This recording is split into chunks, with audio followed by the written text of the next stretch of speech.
Well, hi there, idiots. Welcome back to Observe, and welcome to a video that I have been requested to do for a while here. And since it is October and spooky season is upon us, I figured I might as well actually buckle down and go ahead and get to it. And this is a video on Ed and Lorraine Warren, some of the most prolific ghost hunters in at least American history. More on that in just a second. Let's go ahead and roll that intro first.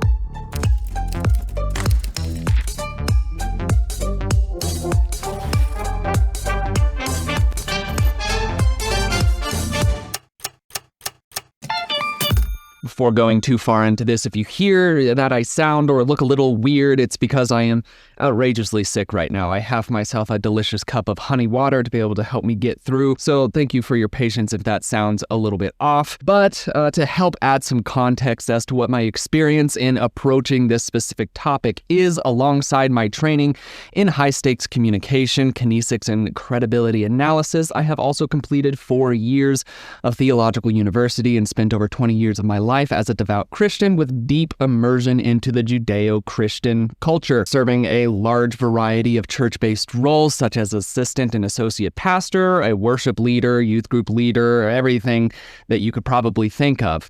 During my time as a believer, I was privy to all levels of spirituality, conflicts, and faith-based politics before eventually leaving the faith behind due to a number of reasons that I don't think we'll be able to cover in this video.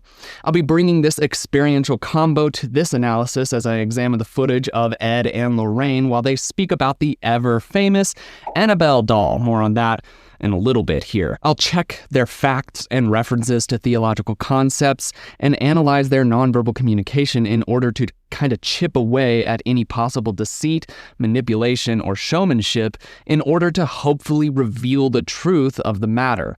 With all of this being said, here is a little bit of a backstory of Ed and Lorraine Warren. Born on September 7th in 1926 in Bridgeport, Connecticut, Edward Warren Miney reportedly came from a staunch Catholic family.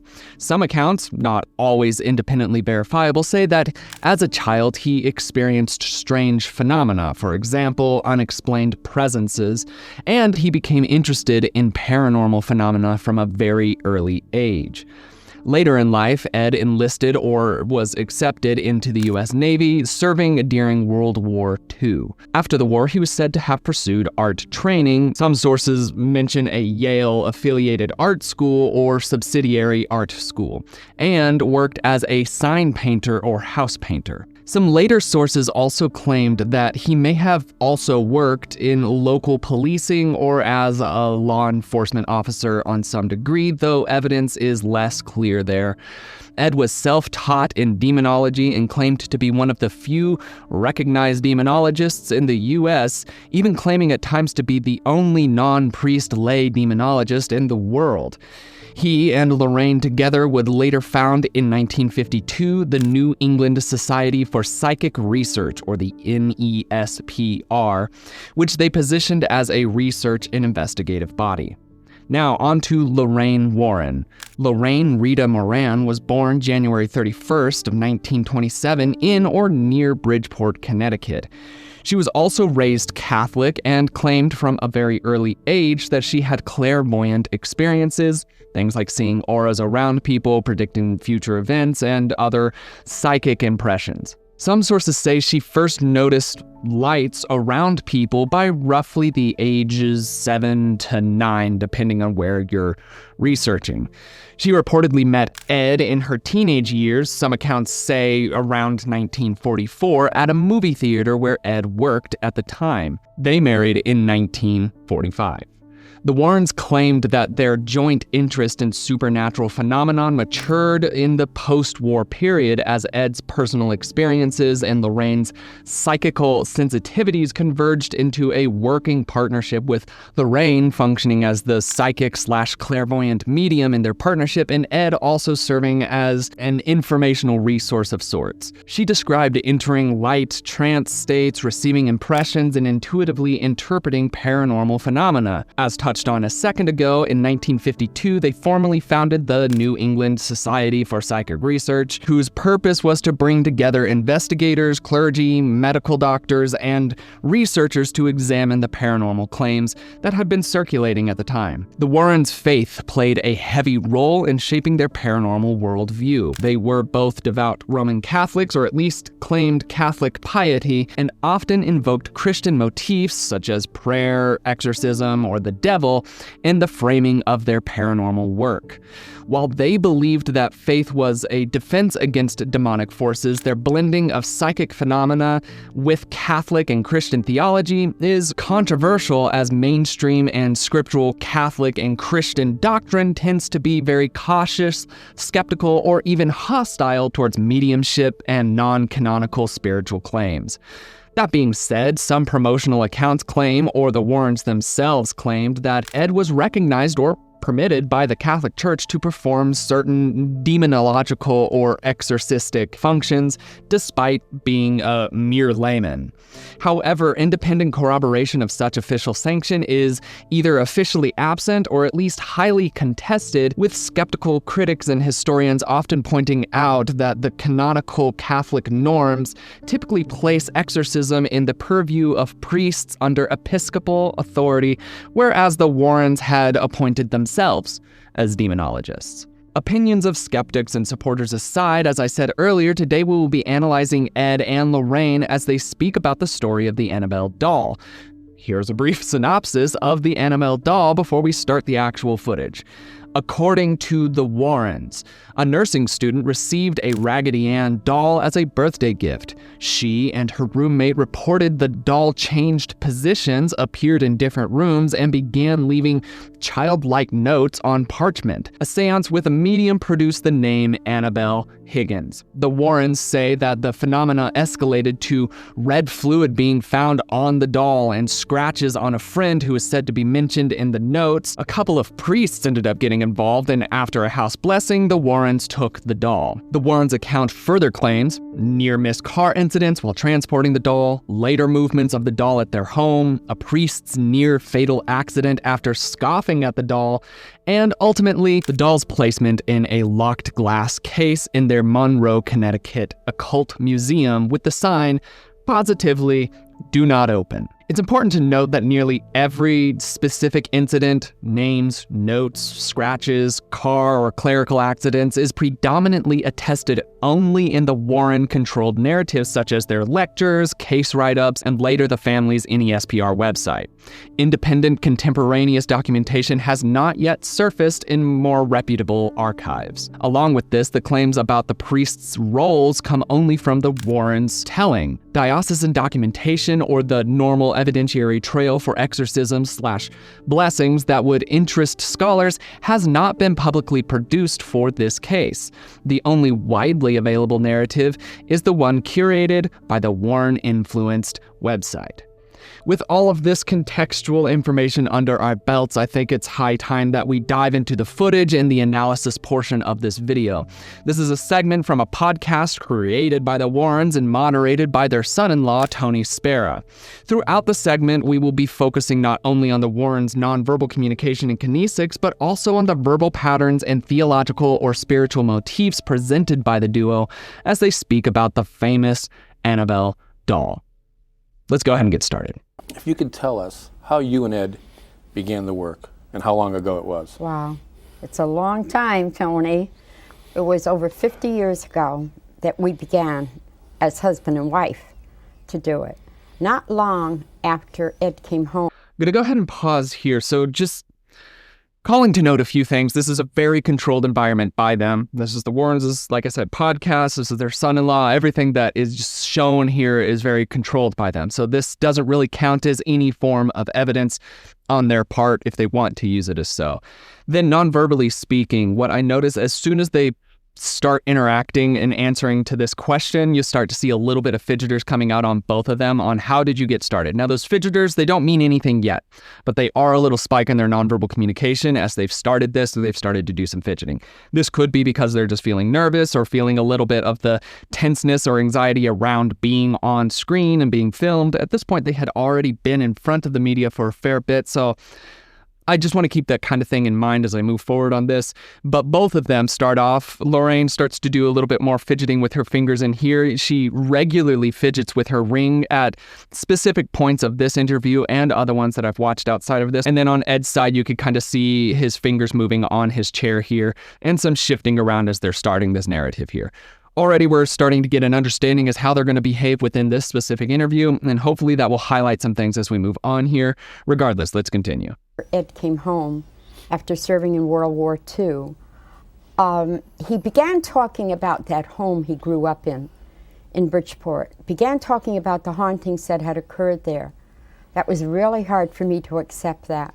I had never been in a haunted home, but I always had something about myself I didn't understand, and that was an ability to know things through extrasensory perception.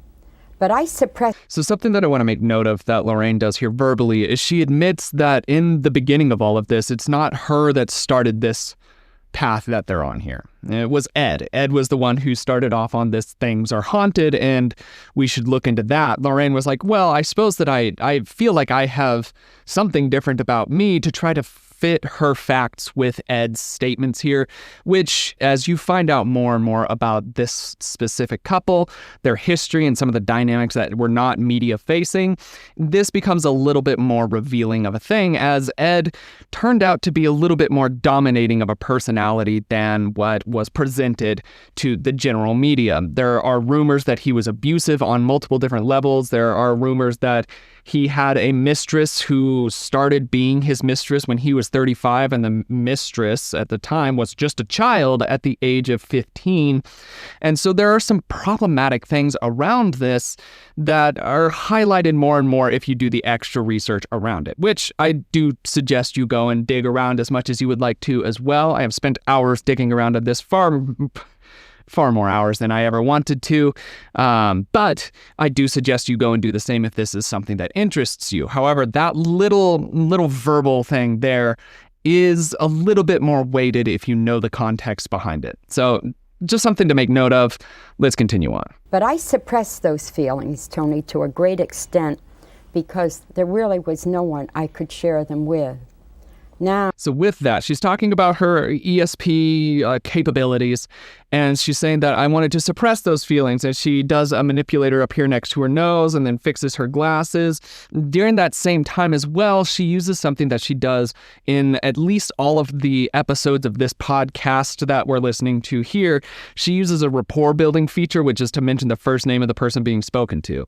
Now, that rapport building feature is centered around the mindset of your name. Your first name is one of the first names that you'll get accustomed to hearing, as your parent will call it out, something along those lines. So when a person uses a first name, it helps psychologically instantly build rapport.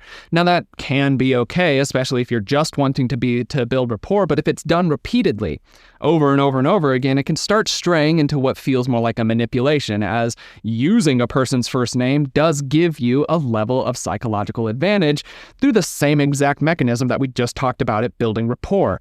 So she uses that regularly, and so does Ed. And as I continued to watch through all of the different footage of these two, it was so prevalent and so prominent in these areas that it became a little bit annoying for me. It was frustrating to listen to her repeatedly say, Tony this, and, we did this, Tony, and then Tony, we were doing Tony, and then Tony, we did Tony stuff.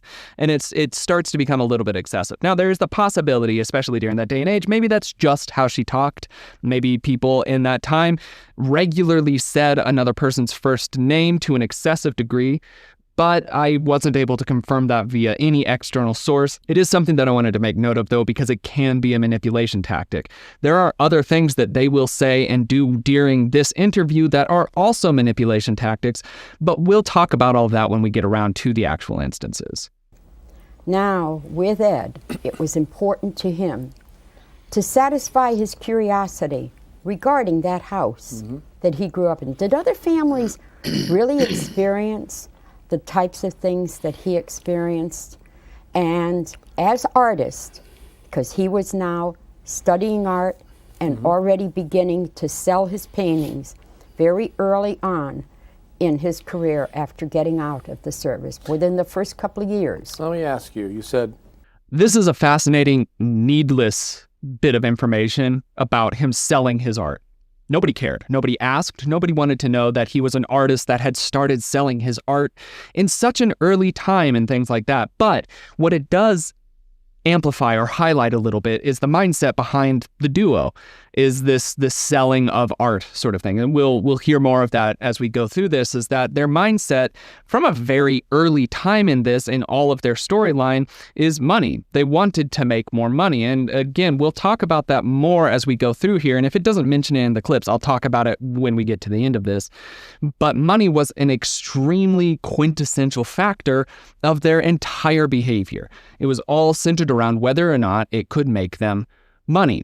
And I think that's a very important thing, especially when it comes to something like the paranormal, supernatural. If you monetize it, then it's all under question.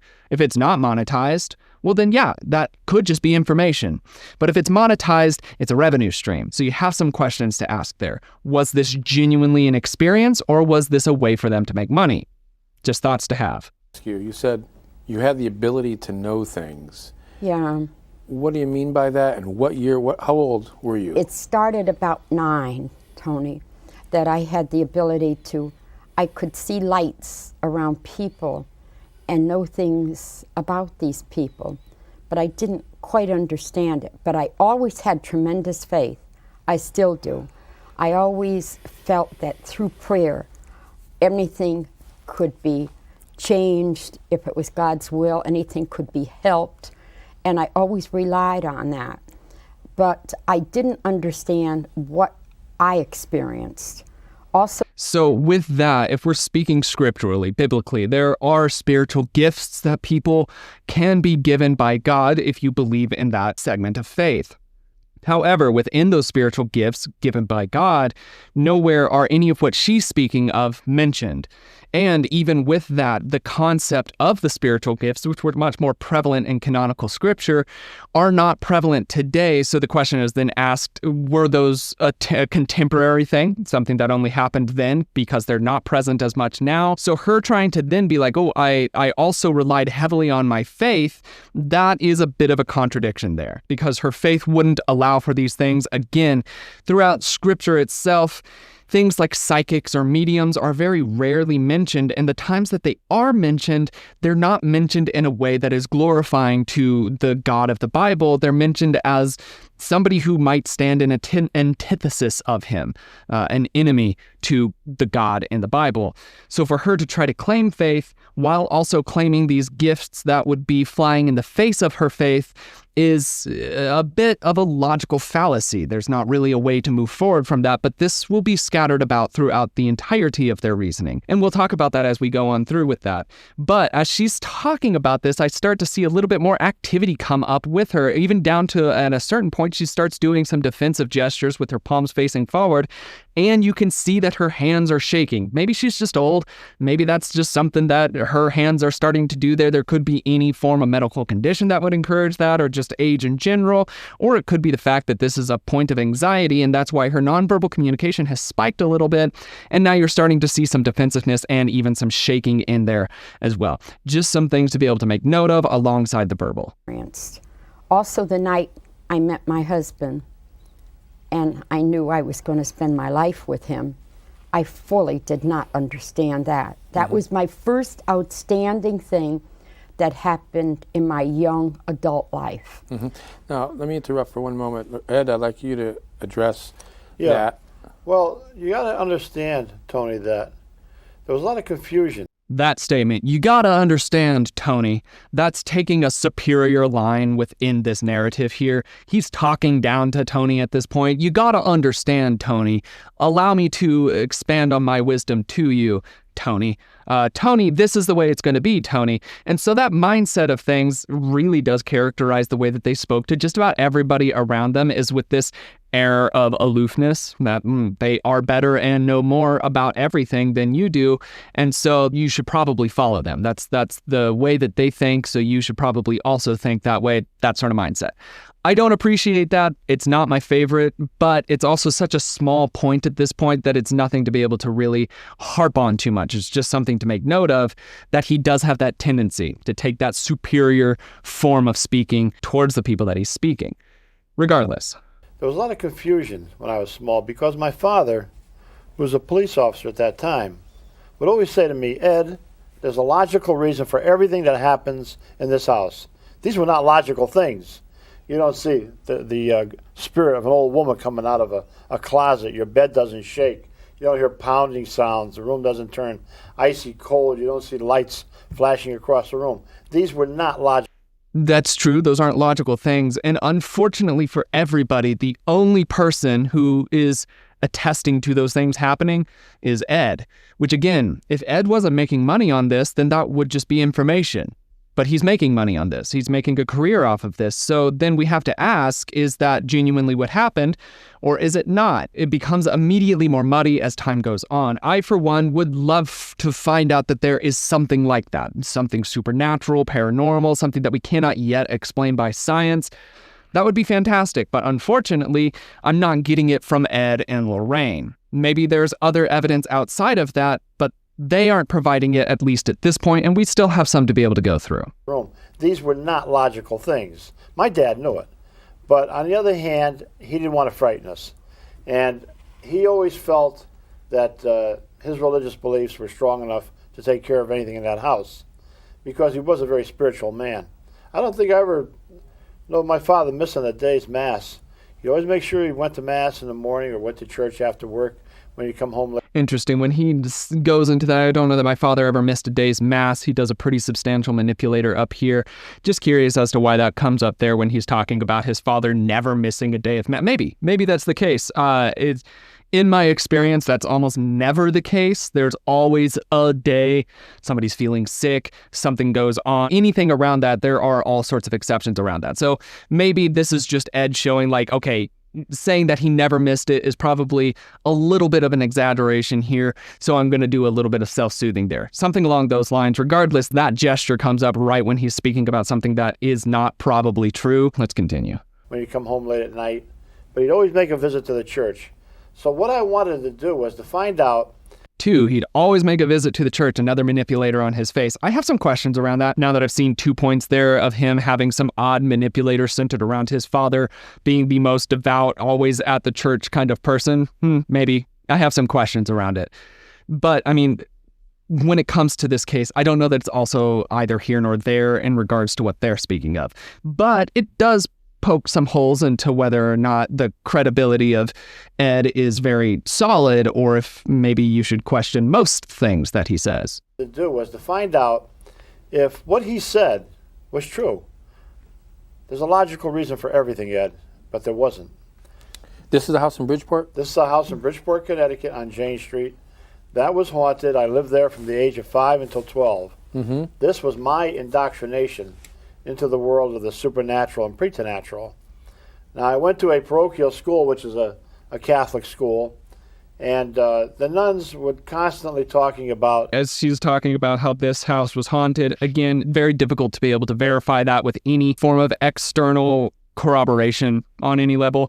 But sure, maybe that was his introduction into things. What I find fascinating is that after that, he starts talking about the school that he goes to, and he does a postural change in there. That postural change usually indicates a shift in roles. It can be emotional, it can be speaking, any form of roles, but you'll see that postural change come in more regularly when there's that shifting of a dynamic. And so I'm curious to know what the role shift is there in his brain. Why did he shift from talking about his experience at his house? Maybe it's just the indicator that he's now talking about his experience at school.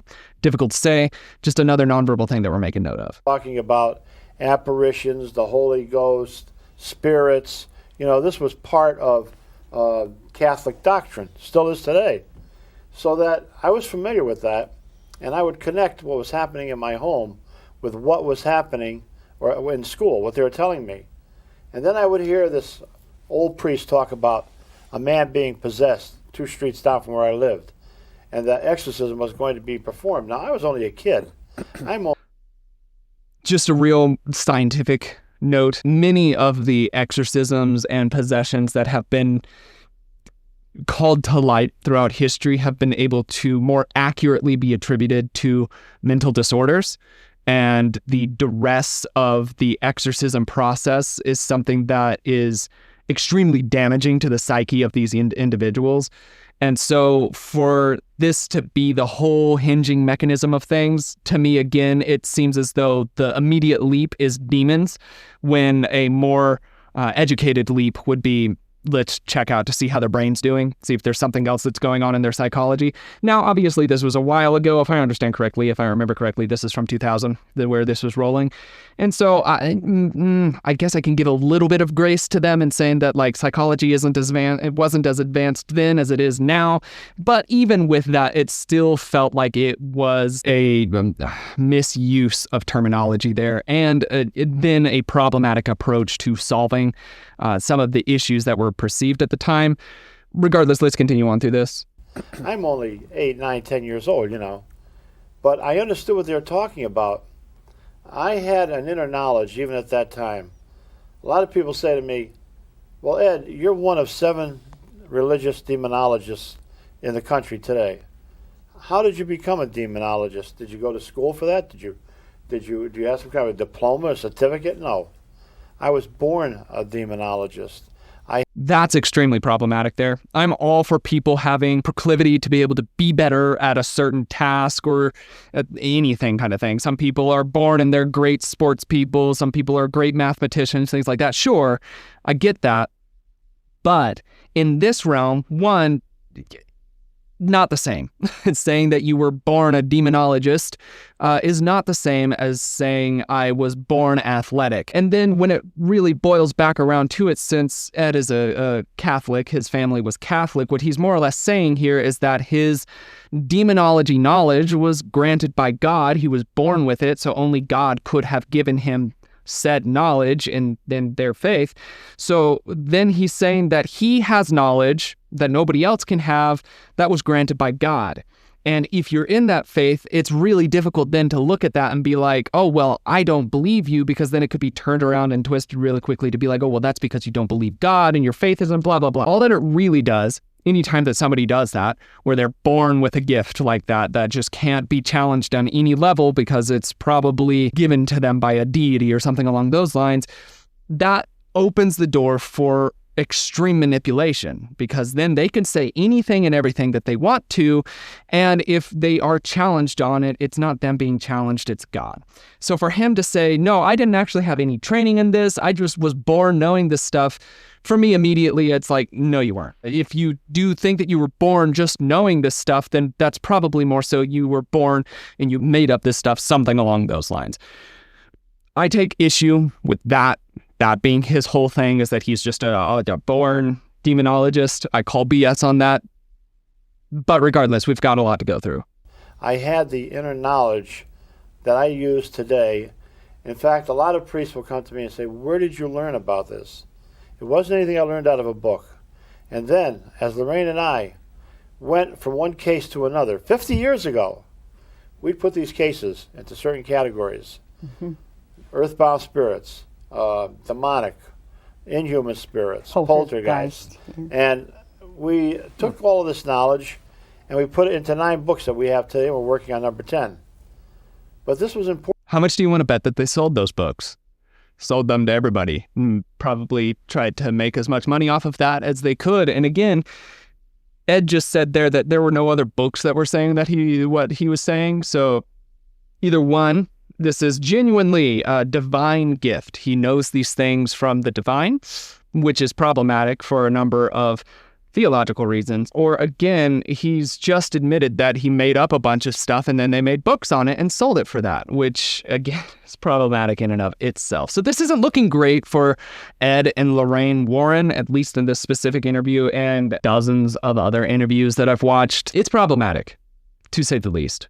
But this was important for us because as a kid, I'd read a book and it would be about a certain case of a haunting.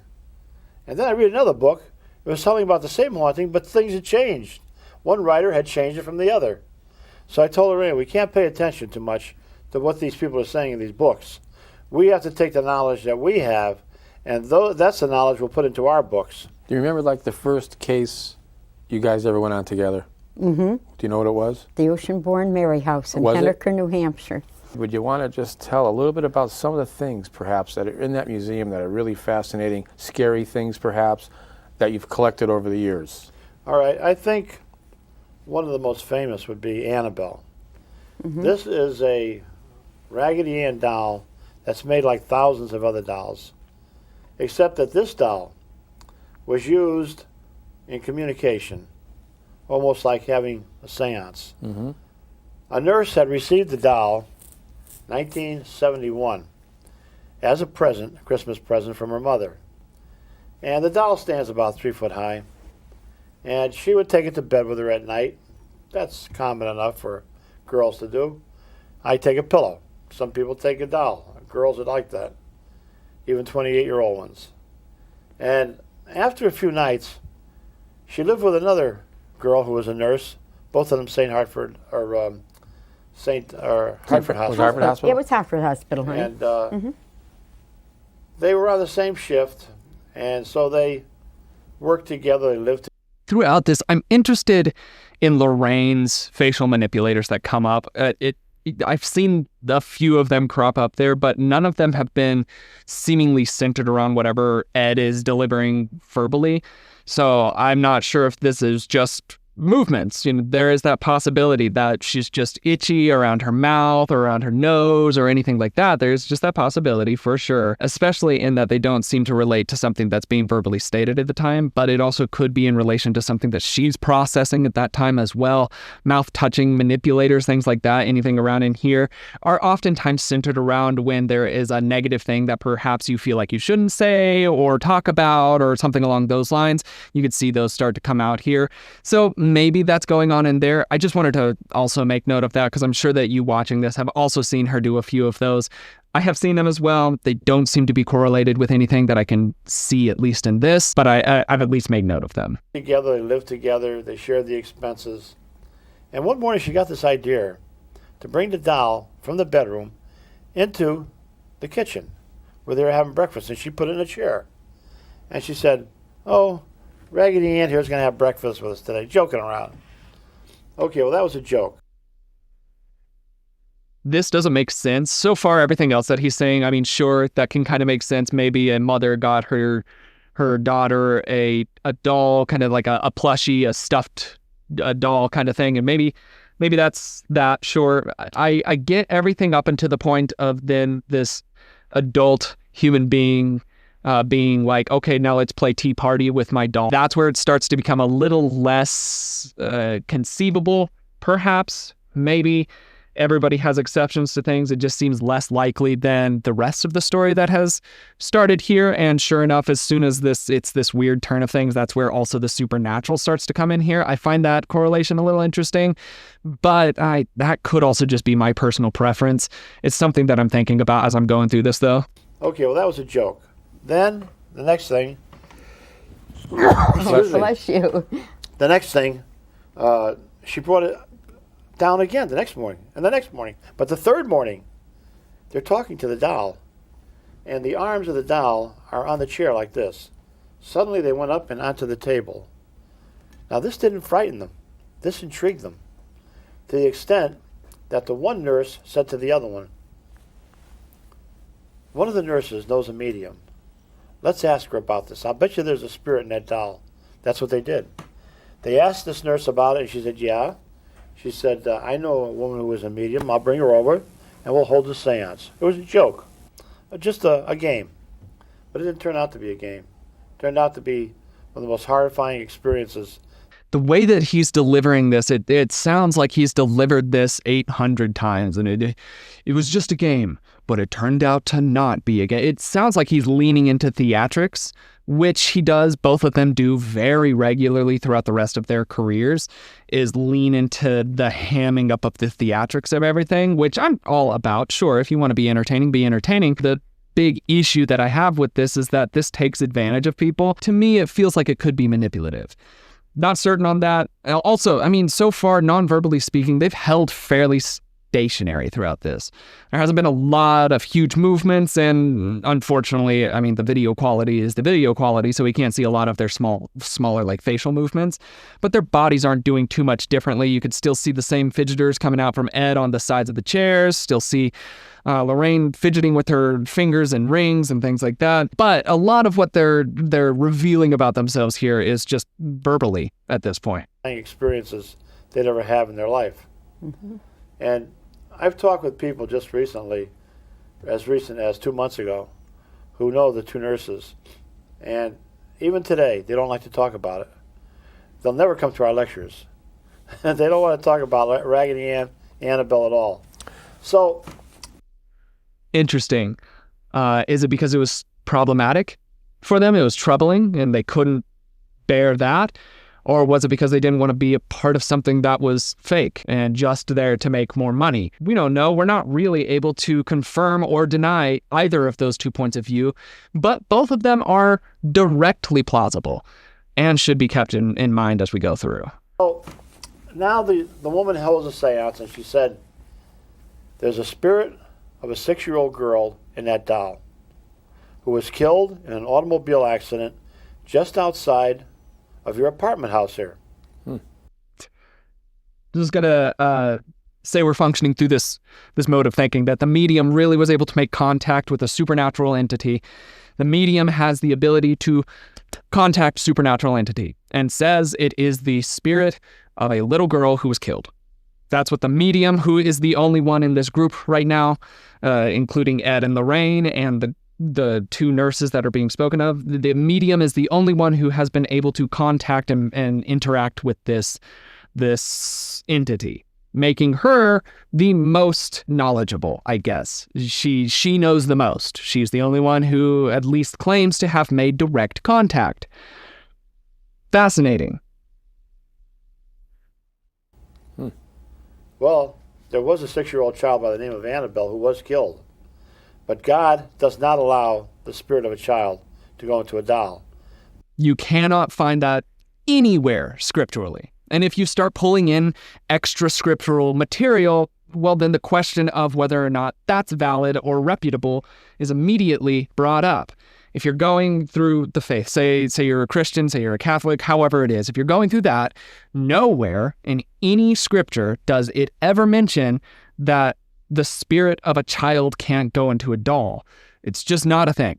Not mentioned, so wherever he's pulling that from here, he's pulling it out of his ass. He does not know that, scripturally speaking, faith-based speaking. And frankly speaking, I don't think he knows that in any other realm either. I think that he's just saying that because, again, this helped sell some more stuff for them, which we'll talk about that again as we're continuing on through this. There's some really crazy there's some crazy stuff that I unearthed. This was a demon who was posing as that little child to create sympathy to these two young women, which it did. Now this was no longer a doll. This was a child. They would take it for rides. They'd talk to it. Mm-hmm. They'd buy clothing for it, jewelry. They treated it just as though it was that little girl who was killed, Annabelle. Now they were giving it a lot of recognition. All right, so during that point where he's saying they were treating it as it was that little girl, Annabelle, the girl that was killed, you see again another manipulator come out from Lorraine right at that point. So that one would be more of an interesting one. We've seen a couple that do line up with things. We've seen a myriad that do not line up with things. This one lines up with something verbally, so it does count as an interest point. It at least is a point that I want to keep in mind as I'm moving throughout this interview. I find that to be a little bit more revealing, that perhaps there was something around that wasn't so straightforward as Ed is trying to present it. And sure enough, there was more complexity around that than not, but we've got more to go through. Soon after the first seance, things would happen in their house, what we refer to as infestation. There would be knocking sounds. They'd see flashing lights in their bedroom at night, shooting across the room. The bed would shake a little bit. It would get icy cold. They'd hear whispering, which we call magic whispering. Now, from time to time, these girls would change shifts, but they were getting a little scared now. So they decided to stay on the same shift all the time, 4 to 12. They'd leave the doll in the bedroom. They'd come home. Why did that manipulator come in there when he's talking about their shift? They decided to stay on the same shift all the time, rubs his nose, 4 to 12. Okay. I don't know why that manipulator comes in there. Again, it is at a specific point. He mentions this shift. I guess my question, I guess I would then be pushed to question whether or not they did do that. Honestly, I'm pushed to question whether or not any of this happened, again, because it's not able to be verified through any other source that hasn't had the Warrens' fingerprints all over it. But non-verbally speaking, that only pushes me further down that thing of like, maybe there's something else that's going on around that this is another twisting of what really did happen, or this is just completely fabricated. Not sure. They'd come home after midnight, put the key in the door, unlock the door, and who do you think is standing there? The Raggedy Ann doll. Standing there. Now, that doll has flimsy legs. Yeah. If you try to stand it up, you can't. But I've seen that doll stand. I've seen a lot of things happen around that doll. Well, I will also make note that at least according to the research that I was doing, nobody else has seen the doll do anything. There hasn't been any record of the doll actually doing anything. And any times that there was, it was very quickly able to be proven as a hoax. It was faked for attention. And so for Ed being the one who was gifted demonology knowledge by God from birth, Ed knows about these things that the doll did, but really only Ed knows, which convenient for Ed, I guess. Well, this still didn't scare them. But one of the fiancés of one of the girls was against all of this. He said, burn the doll, throw it away, get rid of it. It's evil. Well, he falls asleep one afternoon, a Saturday, and the doll is in a chair not far from him, and the girls are cleaning up the apartment. Mm-hmm. He wakes up with a start. He said, my God, what a nightmare. He said, I dreamt that doll was strangling me. He had marks on his throat. Was it psychosomatic? Well, let's see. I tried to verify this, tried to track down any medical records, tried to track down any photo evidence, any written evidence, and again, outside of the Warrens, this does not exist. This instance of strangulation via supernatural means like that doesn't exist. And so he's going to try to say, is it psychosomatic? No, honestly, from what I was able to track down, it wasn't real. Period. It didn't happen. Along with that, I would not describe that instance as a psychosomatic instance. That doesn't line up either, but let's hear what Ed has to say. He gets up, he looks at the doll in the chair, picks it up, and throws it right across the room. You're nothing but a rag doll. You couldn't hurt anyone. With that, Tony, 7 psychic slashes appear on his body. Wow. Now, we've seen these kind of slashes. We've filmed them. These slashes come from nowhere. I have checked. Okay. I've checked all of this. He claims they filmed them. If they filmed them, they also kept that secret. And nowhere else has there been any tangible medical evidence of these psychic slashes that they're speaking of in other cases. So this is yet another one of those instances where he's claiming evidence, but only evidence that he specially has and has not, I guess, released to the public to see, which is, again, problematic, because if this was centered around evidence, this was centered around information, then it would just be easier to give all of that evidence and information, because that's what it is. It's just to gain more information and knowledge. If you were trying to sell something, then you might be a little bit more shady with your dealings of things. You would claim that there were evidences that might not have been there, or exaggerated evidence that existed to make it seem more supernatural, something along those lines. That's only if you're trying to sell something, which they were. They weren't there for information, they were just there for money. These slashes come from nowheres. The blood came right through his shirt. The nurses witnessed this. Then, a huge chair rolled across the room. Pictures on the walls came off, started smashing and breaking. Loud pounding sounds. Now they were all frightened. They called the High Episcopal Canon in Hartford, Connecticut. He called Father Richard Nolan, an exorcist. As he's talking about the amplification of the supernatural activity, you start to see Lorraine do a little bit more fidgeting on her clothing down there on her legs, and that increase of manipulators centered around, again, an interesting point, a point that would be pretty extravagant to experience, that's where she starts to do these manipulators that seem to be in that vein of self-soothing. So why would those crop up there when talking about this instance of this very intense supernatural activity? I can't personally say, but I can absolutely call out that it is suspicious. Exorcist, and Father Nolan called us. We went to the apartment. Exorcism was performed immediately over the people, the 3 people, and the apartment. I brought that doll back to my museum. Now, why would I have something like that in a museum? Evidence, proof. The skeptics, the atheists, the first thing they attack you with is, where's the evidence? Where's the proof? This never happened. I not only have the doll, I have film, I have recordings, I have eyewitness accounts from credible people who have seen these phenomena happen in and around that doll. Having the doll is not evidence. You can say that you have the doll, but unless the doll does anything in a controlled environment, it's not evidence. So him saying, I have the doll, that who cares? And then he's saying, I filmed it. Where's that? Why is that not available? Again, I looked for a long time to see if I could find this evidence of these things that are happening. They don't exist, at least from what I could track down. Maybe in some archives of something somewhere that I couldn't find, it exists. Perhaps. Another thing that I find fascinating is that during these times of filmed evidence, a lot of the ghost or supernatural activity is easily, and I mean horrifically easily replicatable with the most basic of materials. And the mindset behind that is if there is something supernatural, it demands supernatural evidence. Moving a chair is not supernatural evidence.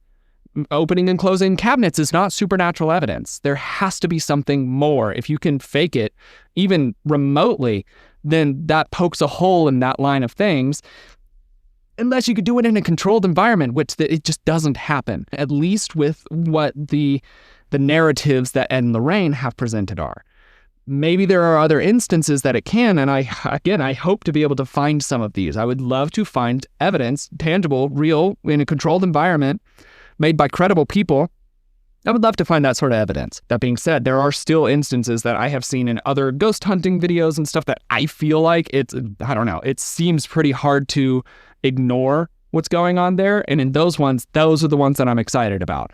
What they're talking about, it just sounds like a charlatan act to me. That doll. A priest comes to my home one day. Young fella. Has his rectory right here in Connecticut. Mm-hmm. Ed, I'd like to take you and Lorraine for a ride in my new car. I'm very proud of it. We went with him. When he took us back, he said, what about this doll everybody's talking about? Because we had shown it on Channel 18, on a TV show we're on. Could I see it? I understand it puts slashes on people. I brought him into the museum. It's in a chair. Mm-hmm. He looks at it, just like the guy in Hartford. He walks right over to it, never said a word, picked it up and threw it right across the room. God is more powerful than a devil. I said, yes, Father. God is more powerful than millions of devils. But he wasn't. He found that out. Less than an hour later, driving home on Route 84, his brand new car went out of control. I know what he's talking about because the same thing happened to Lorraine and I when we talked about Amityville one time on Route 84. You can't control the car. Half of his car was sheared off by a tractor-trailer truck. He should have been killed, but he lived. I'm going to pause here because I did a little bit of digging on this Route 84 that was mentioned here and it being problematic, haunted, possibly, or affected by the Annabelle doll, or a demon, whatever we're working with here. And according to local information of that area, that stretch of road of Route 84, Interstate 84, is renowned in the area for just being a dangerous stretch of road. There is at least one accident per day, about 365 days a year there. It's just a difficult stretch of road. There's poor visibility, there's some cutbacks and some turns. It is very, very common, demon or no demon, for people to wreck on that stretch of road. So for him to be saying, oh, and he got into a wreck, and oh, we got into a wreck on this road, if you don't have the context of that road's a dangerous road, that sounds pretty crazy. If you just do a little bit of digging, it's quickly able to be discovered that that's the road. It's not the doll. It's not the demon. It's not anything to do with that. It's the road itself, because there are hundreds, thousands of people that have gotten in accidents on that road, and they had nothing to do with anything about that doll. It's the road. It's not the doll. A lot of what he's saying is setting the ground floor for some very overt and problematic manipulation. We don't have too much left. God will only let the devil go so far. The last thing he remembered seeing was the image of that doll. Well, then a detective comes to our house. We're working on the murder of a little child. Lorraine often helps the police through her clairvoyance.